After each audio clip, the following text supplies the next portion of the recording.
I was 61 years old the day I learned my grandson understood danger better than any of us. That truth did not arrive gently. It came the way violence always does in hindsight.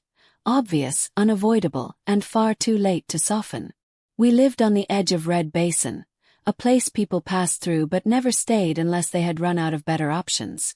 The land was wide and unforgiving. Wind scraped the hills raw. Silence lasted long enough to make a person confess things they hadn't meant to think aloud. My husband Henry liked that about it. "Quiet tells you the truth," he used to say. I believed him once. My grandson Caleb was 12. Thin, watchful, the kind of child adults mistook for harmless because he spoke softly and kept his eyes down. They didn't notice how carefully he listened, how he catalogued people, how he remembered routes, habits, patterns. Children learn survival early when the adults around them are careless. Henry and I had raised Caleb since he was 6 after his mother, my daughter, died suddenly and left a hollow no one knew how to fill. His father vanished shortly after, not from grief but from inconvenience. That was how men like him disappeared. Caleb learned early that love could be steady, but it could also leave without explanation. Henry became his anchor. They worked side by side most mornings, fixing fences, feeding livestock, driving the old truck into town for supplies. Henry taught him how to notice the land, how to hear trouble before it arrived. What Henry did not teach him was how to be afraid. That part Caleb learned on his own. The morning it happened began like any other. Pale sky, wind rising, coffee cooling untouched on the table because Henry hated drinking it hot. "I'll take the back road," he said. "Fewer potholes." Caleb looked up from tying his boots. "Don't," he said. Henry laughed. "You've got instincts now." Caleb shrugged. "Just feels wrong." Henry ruffled his hair and walked out the door. I watched the truck disappear into dust, unaware I was memorizing the moment for later punishment. An hour passed. Then 2. I told myself not to worry. I had lived long enough to know panic invented its own reasons. But Caleb stood at the window, unmoving. "They took him," he said. I laughed. The sound embarrassed me even as it left my mouth. "Who took him?" I asked. He turned toward me, eyes sharp, focused. "The men in the gray sedan," he said. "The ones that came last week asking questions." I remembered them then. Vaguely. Strangers passed through all the time. I had dismissed them as nothing. Caleb had not. "They watched the house," he continued. "Not the land. People who watch land want something. People who watch houses want someone." My chest tightened. "You should have said something," I whispered. "I did," he said simply. "You didn't listen." We did not call the police. Not because we were brave. Because Caleb already knew it wouldn't help. "They'll move him if they think we noticed," he said. "We have time." "Not much." I looked at my grandson, 12 years old, calm, calculating, and felt shame coil in my stomach. "Then what do we do?" I asked. Caleb grabbed his jacket. "We follow," he said. I wanted to argue, to pull rank, to remind him he was a child. But fear has a way of rearranging authority. We took the truck. Caleb directed me down roads I didn't remember him learning. He noticed broken branches, fresh tire marks, a crow lifting suddenly from the fence line. "They're close," he said. I asked him how he knew. "They're sloppy," he replied. "They think no one's watching." The truth was harsher. They hadn't counted on a boy who had learned to survive by paying attention. When we finally saw the sedan pulled off near the old quarry, my hands shook so badly I could barely turn off the engine. Caleb didn't hesitate. "Wait here," he said. "No," I snapped. "Absolutely not." He met my eyes. "If I go loud, they'll hurt him," he said. "If I go quiet, they won't see me coming." The sentence landed like a verdict. I watched my grandson disappear into the rocks. Every second after that rewrote who I thought I was. Waiting is its own kind of violence. I sat in the truck with my hands locked around the steering wheel, afraid that if I loosened my grip I would scream or pray or do something irreversible. The wind rattled the side mirrors. Somewhere in the distance, metal struck stone. A sound too deliberate to be natural. Caleb had already been gone longer than I liked. Every instinct in me screamed to follow him, to abandon caution and reclaim authority the way adults are supposed to. But another, quieter instinct held me still. The same instinct that had failed me earlier now demanded obedience. I closed my eyes and tried to breathe. Henry's voice echoed in my head, calm and steady. Quiet tells you the truth. The truth was unbearable. I saw him in my mind the way I'd last seen him that morning. Shirt tucked halfway in. Coffee cup abandoned on the counter. No sense of finality. No warning. Just trust in the ordinary. I should have listened to Caleb. Minutes stretched thin. Then thinner. I jumped when movement caught my eye. Caleb reappeared at the ridge, low to the ground, moving with a precision that did not belong to a child. He slid into the passenger seat and closed the door without sound. "They tied him," he said. "But they're arguing." My heart lurched. "Is he alive?" Yes. Caleb nodded. Scared. But clear-headed. "How do you know?" "He blinked twice when I told him to," Caleb said. "They didn't notice." I stared at him. "You talked to him." "I whispered," he said. "They're sloppy. Like I said. 12 years old. Planning rescues." While I had sat frozen, trapped in my age and fear. "What are they saying?" asked. "They want the land," Caleb replied. "They think Grandpa signed something he didn't read. They want him to make it right." That made sense. Too much sense. Henry had always refused to sell. He said land remembers who protects it. That selling was a kind of forgetting. "They think if they scare him enough," Caleb continued, "he'll give in. And if he doesn't?" asked. Caleb's jaw tightened. "They didn't say." We were quiet for a moment. "Do they have weapons?" asked. "Yes." "Then we call the police," I said, though I already knew the answer. "They'll hear sirens before help gets close," Caleb said. "This place echoes." He wasn't wrong. "What's your plan?" asked. He looked at me then, really looked like he was checking whether I could be trusted with what came next. "There's a narrow cut behind the quarry," he said. "Old drainage tunnel. I can get behind them." "No," I said immediately. "Absolutely not." He didn't argue. That frightened me more than defiance would have. "They tied Grandpa to a chair," he said quietly. "If they see you, they'll use him to control you. If they see me, they'll think I'm nothing." The logic was brutal. Flawless. "You're asking me to let you do this," I whispered. "I'm asking you not to stop me," he replied. The distinction mattered. I thought of all the ways I had failed to protect my family already. Of the daughter I lost. Of the warnings I dismissed. Of the authority I wore like armor without understanding its limits. "Tell me what to do," I said. His shoulders eased just a little. "You wait," he said. "If I whistle twice, drive away and call for help. If I whistle once, come fast. And if you don't whistle at all?" asked. He paused. "Then come anyway," he said. "But be ready."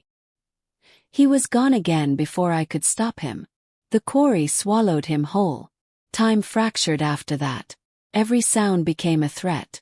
Every shadow a decision. I rehearsed what I would do if gunshots rang out. If Henry screamed. If Caleb didn't return. I had never hated my body more than I did in those moments. Slowness. Its fragility. Its years. Then I heard a voice. Henry's. Muffled. Angry. Alive. Relief nearly undid me. Shouts followed. Scuffle. Curse. Then, sharp and clear, a single whistle cut through the air. I turned the key. The truck roared to life as I drove straight toward the sound. Heart hammering, vision narrowing. The sedan came into view just as one of the men stumbled backward, clutching his arm. Caleb stood behind him, holding a rock streaked with blood. The second man froze. Children are supposed to hesitate. Caleb did not. "Let him go," he said, voice steady, eyes locked. "Now." Something in his tone made the man listen. Henry collapsed as the ropes were cut. I pulled the truck close, jumped out, and dragged him toward safety as Caleb backed away, never breaking eye contact. We drove without looking back. Only when the road smoothed and the quarry disappeared did the shaking begin. Henry sobbed first. Then I did. Caleb sat between us, silent, breathing evenly, as though this had been just another problem solved. Later, after the police had come and gone, after statements and blankets and hands on shoulders, I watched my grandson sit alone on the porch. The boy who saved my husband. The boy who saw what we missed. And I understood something I had resisted all my life. Children don't inherit safety. They learn it when adults fail to provide it. Courage does not end when danger passes. That was the lie I told myself in the hours after Henry was brought home, wrapped in borrowed blankets. His wrists bruised. His voice hoarse but intact. I believed, foolishly, that rescue was an ending. That once a man is saved, the story loosens its grip. Instead it tightens. The sheriff returned the next morning with 2 deputies from the county seat. They spoke in careful tones, the way men do when they are standing near something fragile. They asked Henry the same questions again and again, trying to hammer certainty out of shock. Henry answered patiently. Caleb was not invited into the conversation. That alone should have told me something. Children, in moments like these, are either praised too loudly or erased completely. There is no middle ground. Adults do not know how to live with the truth that bravery can arrive in a body that's small. When one of the deputies finally asked how Henry had managed to break free, my husband glanced toward the window where Caleb sat, pretending to carve a stick. He didn't, Henry said. My grandson did. Silence fell like a dropped plate. The men looked at Caleb. Really looked. And just like that he became visible. They asked him to repeat the story. Once. 3 times. Each retelling sharpened the edges. Each repetition made the room colder. Where did you learn to do that? One deputy asked. Caleb shrugged. I pay attention. That answer unsettled them more than any boast would have. After they left, Henry slept for hours. Exhaustion claimed him like debt. I watched his chest rise and fall, my hand resting lightly on his shoulder, afraid to remind him too firmly that he was still here. Caleb remained awake.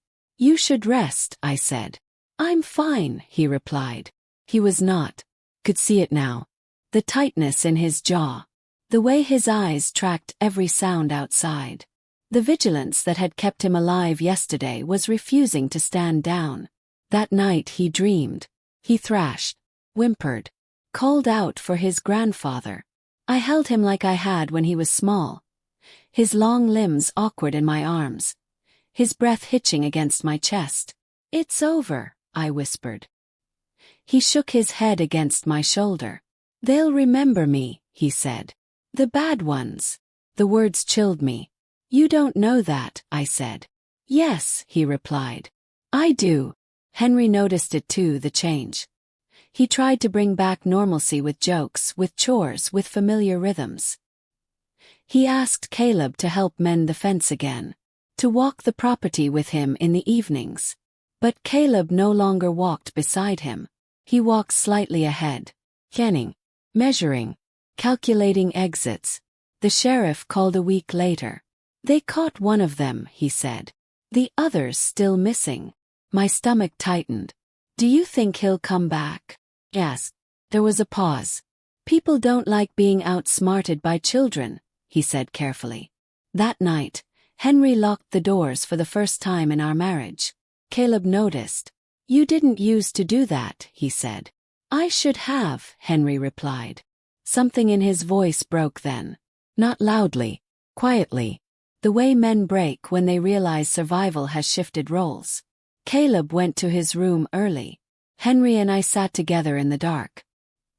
He shouldn't have had to do that, I said. No, Henry replied. But he did. We understood each other without saying more. Children step into danger when adults leave space for it. I lay awake long after Henry slept, listening to the wind, replaying every decision that had brought us here. I thought of my daughter, gone too soon. of the way grief had hollowed Caleb and sharpened him at the same time. I had mistaken his quiet for fragility. In the days that followed, people came by. Neighbors, church women, men from town. They praised Caleb openly now, calling him brave, a hero, exceptional. Each word pushed him further from childhood. I saw it happen and did not know how to stop it. One evening, as the sun bled into the hills, Caleb sat beside me on the porch. "I don't want them to tell the story anymore," he said. "Which story?" I asked. "The one where I wasn't scared," he replied. I swallowed. "Were you?" I asked. "Yes," he said. "I still am." I took his hand then, really took it, grounding myself in the warmth of him. "Being scared didn't make you weak," I said. "It made you careful." He considered that. "Will it stop?" he asked. "The watching?"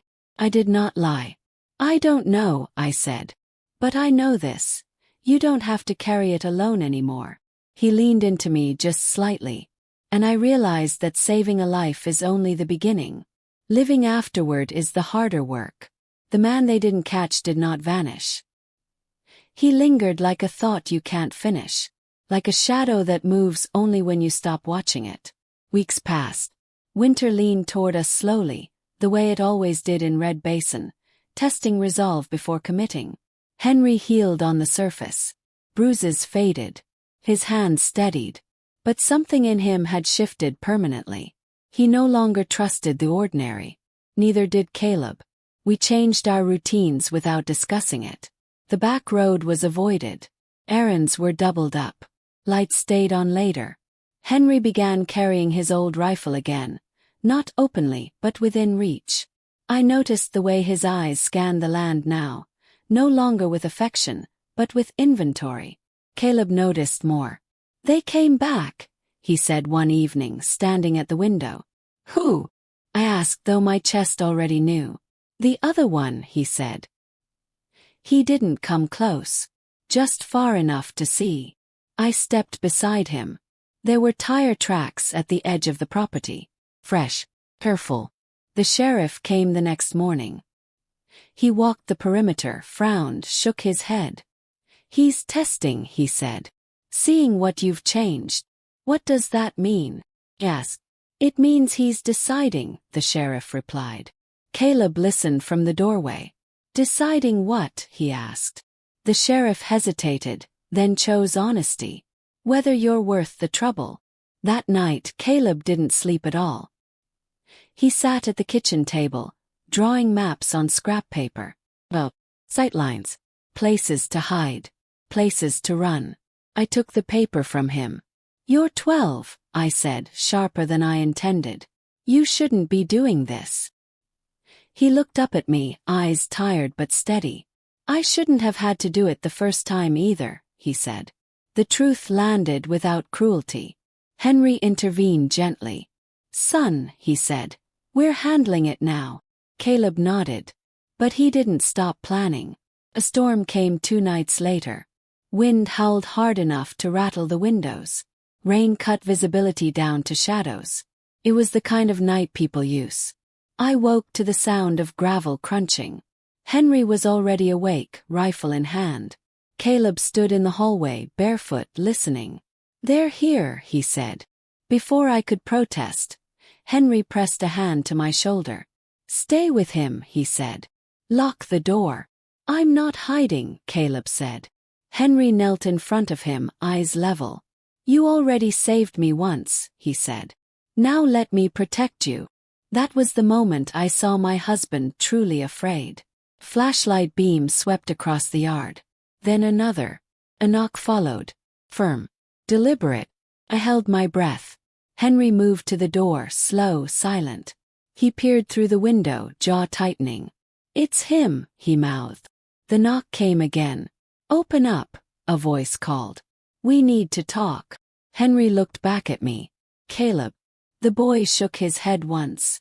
"They won't leave unless they think they've won," Caleb whispered. "What does that mean?" I asked. "It means," he said, "they need something to take." Before either of us could stop him, Caleb stepped forward. "I'm here," he called. You want to talk, talk to me. My heart stopped. Henry grabbed him, pulling him back. The voice outside laughed. Smart kid, the man said. Too smart. The flashlight swung toward the door again. Then sirens pierced the night. Blue light flooded the yard. The man cursed. Footsteps retreated. Tires spun. The sheriff had been watching too. Afterward, when the house settled back into silence, Caleb trembled violently. Adrenaline finally spent. I held him until the shaking eased. I wasn't going to let him take you, I whispered. I know, he said. That's why I stepped forward. That scared me more than anything else.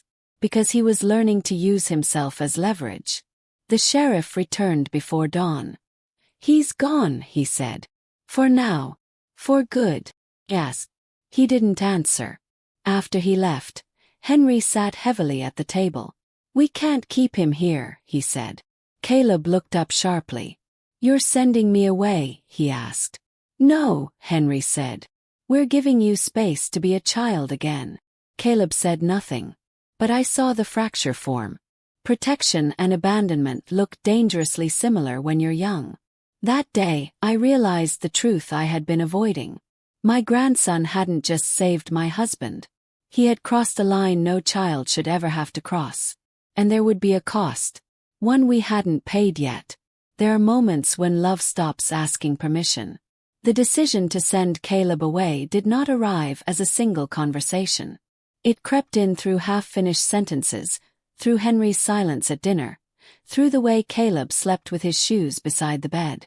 By the time we named it, it had already claimed ground.